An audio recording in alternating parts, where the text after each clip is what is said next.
નમસ્કાર મિત્રો, સ્વાગત છે તમારું અમારી વાસ્તુ રંગ યુટ્યુબ ચેનલમાં। મિત્રો, હું તમને કહું છું કે આ વિડિયો અધૂરો ના છોડતા। વિડિયોને અધૂરો હોડવાથી પાપ પણ લાગી શકે છે, કારણ કે મિત્રો માતા લક્ષ્મીએ પોતે કહ્યું છે કે જે લોકો સાવરણીને ઘરમાં આ જગ્યાએ રાખશે તો હું 1 મહિનામાં તે ઘરને કરોડપતિ બનાવી દઈશ। અને મિત્રો, આ જાણવું આપણા માટે ખૂબ જ જરૂરી છે, તેથી જ હું કહું છું કે આખો વિડિયો જોજો। હું તમને હવે કહું છું કે સાવરણી છે એ મિત્રો એવી વસ્તુ છે કે જે લોકોને પૈસાવાળા બનાવી શકે છે તેમજ ગરીબ પણ બનાવી શકે છે, કારણ કે શુકનશાસ્ત્રમાં તેના વિશે ઘણા શુભ અને અશુભ સંકેતો જણાવવામાં આવ્યા છે। આથી તમારા માટે તે જાણવું બહુ મહત્વપૂર્ણ છે। મિત્રો, સાવરણીનો ઉપયોગ કરવાની સાચી રીત એ છે કે સાવરણીને ક્યારે ઊભી રાખવી ન જોઈએ, તેનાથી ઘરમાં મુશ્કેલીઓ બહુ આવી જાય છે। આપણા સારા દિવસોનો ક્યારે અંત ન આવે તેનું ધ્યાન રાખવું જોઈએ। આપણે ભૂલથી પણ ક્યારે સાવરણીને પગ અડાડવો કે લાત ન મારવી જોઈએ। જો આવું થાય તો દેવી લક્ષ્મી છે એ ક્રોધિત થઈને આપણું ઘર છોડીને ચાલ્યા જાય છે। મિત્રો, આજના આ વિડીયોમાં અમે તમને શાસ્ત્રો અનુસાર સાવરણી કઈ દિશામાં રાખવી જોઈએ એ જણાવીશું, અને તે કેવી રીતે રાખવી જોઈએ અને કેવી રીતે સાવરણી તમને ધનવાન બનાવી શકે છે। આ તમામ બાબતો વિશે આપણે વિગતવાર જાણીશું। જો શાસ્ત્રોના આધારે જોવામાં આવે તો સાવરણી છે એ દેવી લક્ષ્મીનું સ્વરૂપ માનવામાં આવે છે। જો તમે સાવરણીનો ખોટી રીતે ઉપયોગ કરો છો તો આનાથી જીવનમાં ગરીબી વધી જાય છે, અને જો તમે સાવરણીનો યોગ્ય રીતે ઉપયોગ કરો છો તો તેથી જીવનમાં સફળતાના દરવાજા ખુલે છે।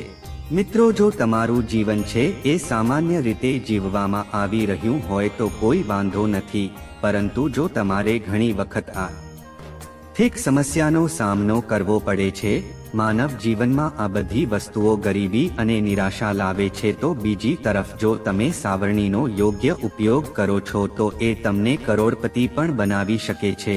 મિત્રો, વર્તમાન સમયમાં મોટા ભાગના લોકો પાસે સમય નથી। તેઓ તેમના કામથી સમય કાઢી શકતા નથી, જેના કારણે તેઓ તેમના ઘરની સફાઈ કરી શકતા નથી। પરંતુ મિત્રો, હું તમને એક એવી સલાહ આપવા માંગુ છું કે જો તમે સવારે ઝાડુ નથી લગાવી શકતા તો સવારે વહેલા ઉઠવાનો પ્રયત્ન કરો, અને 10 મિનિટ સુધી તમારે તમારું ઘર સાફ કરવું પડશે। સફાઈ દરમિયાન તમને જે કચરો મળે તમારે તેને ફેંકવાની જરૂર નથી, તમારે તેને શાંતિથી એક જગ્યાએ રાખવાની જરૂર છે। જો તમે સાંજે ઝાડુ કરો છો તો તમારે જે કચરો ભેગો કર્યો છે એને ફેંકવાની જરૂર નથી। બધા નિયમો હવે અમે તમને જણાવવા જઈ રહ્યા છીએ કે કઈ દિશામાં આપણે સાવરણી રાખવી, ક્યારે ખરીદવી જોઈએ અને કયા દિવસે ખરીદવી જોઈએ, અને ક્યારે તેને ફેંકી દેવી જોઈએ, અને કયા દિવસે નવી સાવરણીનો ઉપયોગ કરવો જોઈએ। તો મિત્રો, આગળ વધતા પહેલા અમે તમને વિનંતી છે કે મિત્રો અત્યારે જ વિડીયોને લાઈક કરી દેજો, તેમજ ચેનલને સબસ્ક્રાઇબ પણ કરી દેજો, અને કોમેન્ટમાં જય માતાજી જરૂર લખજો। તો મિત્રો, હવે વિડીયોમાં આગળ વધીએ। સૌપ્રથમ તો અમે તમને જણાવીએ કે અઠવાડિયામાં 7 દિવસ હોય છે, તેમાંથી કેટલાકે આ પ્રકારના દિવસ હોય છે। સોમવાર, બુધવાર, ગુરુવાર અને શુક્રવાર જેવા દિવસોને સામ્યવાર કહેવાય છે। આ 4 દિવસો મંગળવાર, શનિવાર અને રવિવાર, આ 3 દિવસોને રૂઢ સાખ્યવાર તરીકે ઓળખવામાં આવે છે। મિત્રો, તમે સમયવારે ગમે ત્યારે સાવરણીથી ઘર સાફ કરી શકો છો। તમારે તેને ખરીદવી જોઈએ નહીં। જો તમે સાવરણી ખરીદવા માંગતા હોવ તો એ તમારા માટે આ દિવસોમાં બહુ ફાયદાકારક માનવામાં આવે છે। મોટા તહેવારો ઉપર પણ દિવાળી, ધનતેરસની જેમ તમે સાવરણી ખરીદીને તમારા ઘરે લાવી શકો છો। તે ખૂબ જ શુભ અને ભાગ્યશાળી માનવામાં આવે છે। હંમેશા સખત મજબૂત સાવરણીનો ઉપયોગ કરવો જોઈએ। મિત્રો, જો તમે શનિવારે સાવરણી ખરીદવા માંગતા હોવ તો એનાથી જીવનમાં ધનની ખોટો ઊભી થાય છે। તો મિત્રો, હવે તમને જણાવીએ કે ક્યારે તમારે નવી સાવરણી ખરીદવી જોઈએ। તમારે નવી સાવરણી ખરીદીને તેને તમારે શનિવારથી તેનો ઉપયોગ કરવાનું શરૂ કરી દેવું જોઈએ। જો આપણે દિશાની વાત કરીએ તો મિત્રો, આપણે ક્યારે સાવરણી પૂજા ઘર તરફ ન રાખવી જોઈએ। જે દિશામાં આપણે પૂજા રૂમ બનાવીએ છીએ એટલે કે ઈશાન જે આપણા ઘરનો ઉત્તર પૂર્વ ખૂણો છે ત્યાં પૂજા સ્થળ છે. પૂજા રૂમમાં ભૂલથી પણ સાવરણી ના રાખો. જો તમે પૂજા સ્થાનમાં સાવરણી રાખો છો તો તે તમારા જીવનમાં મુશ્કેલી ઊભી કરે છે અને તમારા જીવનમાં ગરીબી આવે છે. આથી મિત્રો ભૂલથી પણ પૂજા ઘરમાં સાવરણી ન રાખવી જોઈએ અને ભૂલથી પણ તમારે સાવરણી ઉત્તર પૂર્વ દિશામાં રાખવી ન જોઈએ. તમારા ઘરનો પશ્ચિમ ખૂણો કે ઘરનો દક્ષિણ પશ્ચિમ ખૂણો છે. જો તમે તે દિશામાં સાવરણી રાખો છો તો તેનાથી દેવી લક્ષ્મી ઘરમાં આર્થિક મદદ કરશે, તમારા ઘરમાં અને પરિવારમાં વાસ કરે છે અને તમારા જીવનમાં ક્યારેય પણ પૈસાની કમી નથી આવતી. ઘરનો દક્ષિણ પશ્ચિમ ખૂણો છે એ ઘરના માલિકની દિશા છે. આ દિશામાં સાવરણી રાખશો તો તે ઘરની સમૃદ્ધિમાં મદદ કરશે. ઘરમાં સંપત્તિ દિવસ રાત બમણી થતી જાય છે. મિત્રો જો આપણે ક્યાં સમય જાડું કરવું જોઈએ તેના વિશે વાત કરીએ તો શાસ્ત્રોમાં જણાવ્યા અનુસાર શાસ્ત્રોમાં વાળવા માટે 4 પ્રકારનો ઉલ્લેખ છે. મિત્રો તમારે પ્રથમ 4 કલાકમાં ઘરને સાફ કરવું જોઈએ. જો તમે રાત્રિના 4 કલાકમાં જાડું લગાવો છો તો પછી તમારા ઘરમાં ગરીબી જ આવવા લાગે છે. પરંતુ મિત્રો વર્તમાન સમયમાં મોટા ભાગના લોકો પાસે સમય જ નથી, જેના કારણે તેઓ યોગ્ય સમયે જાડું નથી લગાવી શકતા. પરંતુ મિત્રો અમે તમને જણાવી દઈએ કે તમારે હંમેશા પહેલા 4 પ્રહારમાં જ જાડું લગાવવાનો પ્રયત્ન કરવો જોઈએ. મિત્રો તમારા ઘરના મંદિર અને ઘરને હંમેશા સાફ રાખવું જોઈએ. આનાથી મિત્રો ઘરમાં માતા લક્ષ્મીનું આગમન ખૂબ જ ઝડપથી થાય છે. એ માતા લક્ષ્મીને પસંદ છે. આથી દિવ્ય લક્ષ્મીજીના આગમન માટે તમારે તમારા ઘરમાં કોઈ સ્વાસ્થ્ય જગ્યા પસંદ કરવી જ જોઈએ અને હંમેશા તે જગ્યાની સફાઈ કરતા રહેવું જોઈએ. મિત્રો તમને જણાવી દઈએ કે તમારે રાત્રે ક્યારેય જાડું લગાવવું ન જોઈએ. આનાથી ઘરમાં દરિદ્રતા આવે છે. જાડું મારતી વખતે જો તમે તેને પગથી સ્પર્શ કરો છો તો તેને ગરીબીની નિશાની માનવામાં આવે છે. જાડું મારતી વખતે ક્યારેય તેને આપણા પગ સ્પર્શ કરવાના જોઈએ. મિત્રો સાંજના સૂર્યાસ્ત પહેલા સાવરણીની ધૂળ ક્યારેય ઘરની બહાર ન નીકળવી જોઈએ. શાસ્ત્રો પ્રમાણે અને માટી તરીકે ઓળખવામાં આવે છે. જો તમે આ માટીને ફેંકી દો છો તો દેવી લક્ષ્મી તમારા ઘરની બહાર નીકળી જાય છે. મિત્રો તમારે તમારા ઘરની ગુપ્ત જગ્યામાં ઝાડુને હંમેશા રાખવું જોઈએ. આવી જગ્યાએ સાવરણી રાખવી એક ઉત્તમ માનવામાં આવે છે. આનાથી મિત્રો ઘરમાં માતા લક્ષ્મીનું આગમન ખૂબ જ ઝડપથી થાય છે. તમારે તમારા ઘરના મંદિરમાં અથવા પલંગમાં ક્યારેય સાવરણી ન રાખવી જોઈએ. આનાથી ઘરમાં અનાજની અછત થાય છે અને તમારે બીમારીનો પણ સામનો કરવો પડે છે. મિત્રો જો તમારા ઘરમાં બાળક અચાનક સાવરણીથી જાડું મારવા લાગે છે તો તમારે સમજી લેવું જોઈએ કે તમારા ઘરમાં મહેમાનોનું આગમન થવાનું છે. આને શુભ માનવામાં આવે છે. જો તમે સૂર્યાસ્ત પહેલા નિયમિત પ્રમાણે ઘરને સાફ કરો છો તો તમારા ઘરમાં દેવી લક્ષ્મીનો વાસ થવા લાગે છે. તે આપણને ક્યારેય દુઃખી નથી કરતા, તેમજ આપણા બધા કાર્યોને પૂરા કરી દે છે.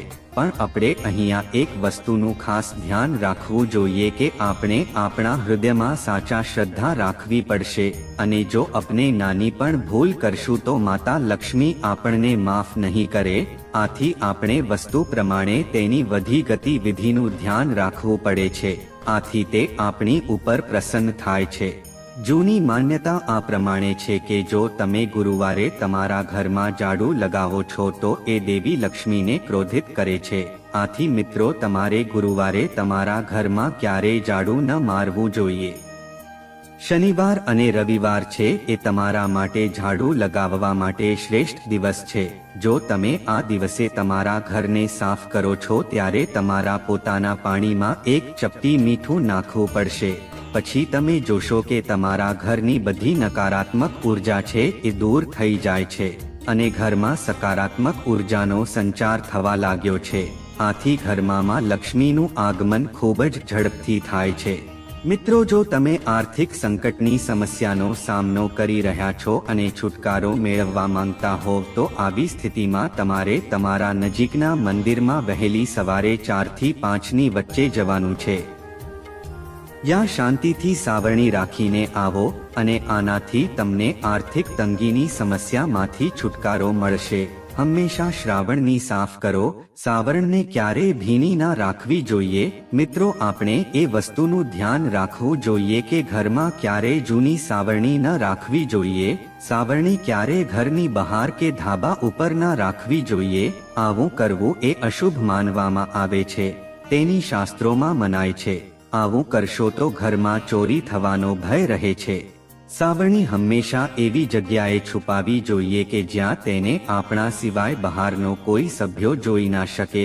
સાવરણી કચરા પેટી પાસે ઈશાન ખૂણામાં ન રાખવી જોઈએ, કારણ કે આમ કરવાથી ઘરમાં નકારાત્મક ઉર્જા વધે છે અને ઘરમાં સુખ સમૃદ્ધિ આવતી નથી. વાસ્તુ માટે જો શક્ય હોય તો પૂજા ઘરને સાફ કરવા માટે એક અલગ જગ્યાનો ઉપયોગ કરવો જોઈએ. વાસ્તુ દરમિયાન બ્રહ્મા મુહૂર્ત દરમિયાન આ બધું પાલન કરવું જોઈએ અને સાવરણીને સ્પર્શ પણ કરવી ન જોઈએ. એવું કહેવાય છે કે બ્રહ્મ મુહૂર્તમાં સકારાત્મક ઉર્જાનો પ્રવેશ થાય છે અને બ્રહ્મ મુહૂર્ત એ દિવસનો તે સમય છે કે જે ઘરમાં ઘણી શાંતિ અને ખુશીઓ રહે છે. આપણું મન પ્રભાવિત પણ થાય છે. તમારે તમારા જીવનમાં એવી દિનચર્યા કરવી જોઈએ કે તમે બ્રહ્મ મુહૂર્ત દરમિયાન સાવરણીને સાફ કરો અને જેથી તમારા ઘરની સકારાત્મક ઉર્જા રહે અને સુખ શાંતિ રહે. આથી તમારે સાવરણી સાફ કરવી જોઈએ. સૂર્યાસ્ત પછી તેને સ્પર્શ કરવી પણ અશુભ માનવામાં આવે છે. સાવરણીને પગથી સ્પર્શ કરવો ન જોઈએ, કારણ કે તેને દેવી લક્ષ્મીનું સ્વરૂપ માનવામાં આવે છે.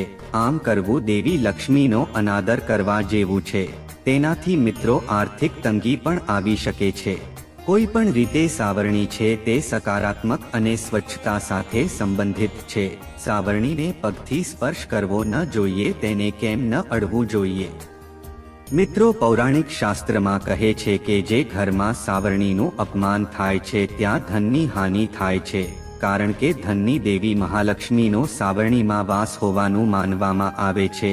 વિદ્વાનોના મતે સાવરણીને પગથી સ્પર્શ કરવાથી મહાલક્ષ્મીનો અનાદર થાય છે. સાવરણી ઘરનો કચરો દૂર કરે છે અને કચરો દરિદ્રતાનું પ્રતીક માનવામાં આવે છે. વાસ્તુશાસ્ત્ર અનુસાર સૂર્યોદય પછીનો સમય છે યોગ્ય માનવામાં આવે છે. ઘર સાફ કરવા માટે એવું માનવામાં આવે છે કે ઘરની નિયમિત સફાઈ કરવાથી ઘરમાં સમૃદ્ધતા આવે છે. જો તમે રાતે સફાઈ કરો છો તો ઘરમાં રહેલી નકારાત્મક ઉર્જા છે એ બહાર નીકળી શકતી નથી. ઘરમાં સાવરણી ક્યાં રાખવી? એમાં જોઈએ તો તમારે સાવરણી ઘરમાં એવી જગ્યા રાખવી જોઈએ કે જ્યાંથી તે સંપૂર્ણપણે દેખાતી ન હોય. વાસ્તવમાં સાવરણી હંમેશા છુપાવીને રાખવી જોઈએ, કારણ કે તેને દેવી લક્ષ્મીનો વાસ માનવામાં આવે છે અને ઘરની લક્ષ્મી ક્યારે ઘરની બહાર ન હોવી જોઈએ. આમ કરવાથી ધનનું નુકસાન થાય છે. કયા દિવસે તમારે ઘરમાં ઝાડુ ન લગાવવું જોઈએ? જો તમારા ઘરમાં પૂજા કે અનુષ્ઠાન થઈ રહ્યું છે તેથી પૂજા પહેલા ઝાડુ લગાવો અને પૂજા પછી ઝાડુ ન લગાવવું જોઈએ. આમ કરવાથી પૂજા પછી કરવા સકારાત્મક ઉર્જા આવે છે અને માં લક્ષ્મી પ્રસન્ન થાય છે. એ ઘરની બહાર પણ જાય છે કે જો સાવરણી તમારી ક્યારે તૂટેલી ન હોવી જોઈએ અને એનાથી વાળવું ન જોઈએ. કયા દિવસે ઝાડુ ફેંકી દેવું જોઈએ? એમાં જોઈએ તો જ્યોતિષશાસ્ત્રમાં એવું માનવામાં આવે છે કે જો તમારે શનિવારે અમાવાસ્યા અને હોલિકા દહન પછી અથવા તો ગ્રહણ પછી તમારે ઘરે જૂની સાવરણી છે એ દૂર કરવી જોઈએ. સાવરણી ફેંકવામાં શનિવારનો દિવસે સૌથી યોગ્ય દિવસ માનવામાં આવે છે. આથી ઘરમાં માતા લક્ષ્મીનું આગમન ખૂબ જ ઝડપથી થાય છે. ધનની દેવી માં લક્ષ્મી સાવરણીમાં વાસ કરે છે. આ ભૂલો ભૂલથી પણ ન કરતા. આથી આપણે બધા સારી રીતે જાણીએ છીએ કે જે ઘરોમાં સફાઈનું ધ્યાન રાખવામાં આવે છે એ જ ઘરોમાં લક્ષ્મીનો પણ વાસ હોય છે. આપણે બધા જાણીએ છીએ કે સાવરણીનો ઉપયોગ કઈ રીતે કરવો, પરંતુ હજી અજાણતા આપણે ઘણી બધી ભૂલો કરીએ છીએ કે જેના લીધે આપણને જાણ પણ નથી હોતી અથવા તો ક્યારે આપણને ખબર હોતી નથી. આજે અમે તમને જણાવવા જઈ રહ્યા છીએ કે સાવરણીનો ઉપયોગ કરતી વખતે કઈ મુખ્ય સાવધાની આપણે રાખવી જોઈએ. વિદ્વાનોના મતે સાવરણી ઉપર પગ મૂકવાથી દેવી મહાલક્ષ્મીનો અનાદર થાય છે સાવરણી ઘરનો કચરો બહાર કાઢે છે અને કચરાને દરિદ્રતાનું પ્રતીક માનવામાં આવે છે. જે ઘરમાં સંપૂર્ણ સ્વચ્છતા હોય છે ત્યાં ધન સંપત્તિ અને સુખ હોય છે. આનાથી ઉલટું જ્યાં ગંદકી હોય છે ત્યાં જ ગરીબી હોય છે. જે ઘર સ્વચ્છ નથી તે ઘરના સભ્યોને અનેક પ્રકારની આર્થિક સમસ્યાઓનો સામનો કરવો પડે છે. શા માટે ઘરને સંપૂર્ણ સ્વસ્થ રાખવા ઉપર ભાર મૂકવામાં આવે છે? આનું કારણ એ છે કે ઘરમાંથી ગરીબી દૂર થઈ શકે અને મહાલક્ષ્મીના આશીર્વાદ મેળવી શકાય છે. આ કારણથી જ ઘરમાં માતા લક્ષ્મીનું આગમન ખૂબ જ ઝડપથી થાય છે. ઘરમાંથી ગરીબી જેવો કચરો દૂર કરીને સાવરણી એટલે કે મહાલક્ષ્મી આપણને ધનસુખ અને ઐશ્વર્ય પ્રદાન કરે છે. સાંજે સૂર્યાસ્ત પછી ઝાડુ ન લગાવવું જોઈએ, આનાથી આર્થિક સમસ્યાઓ આવી શકે છે.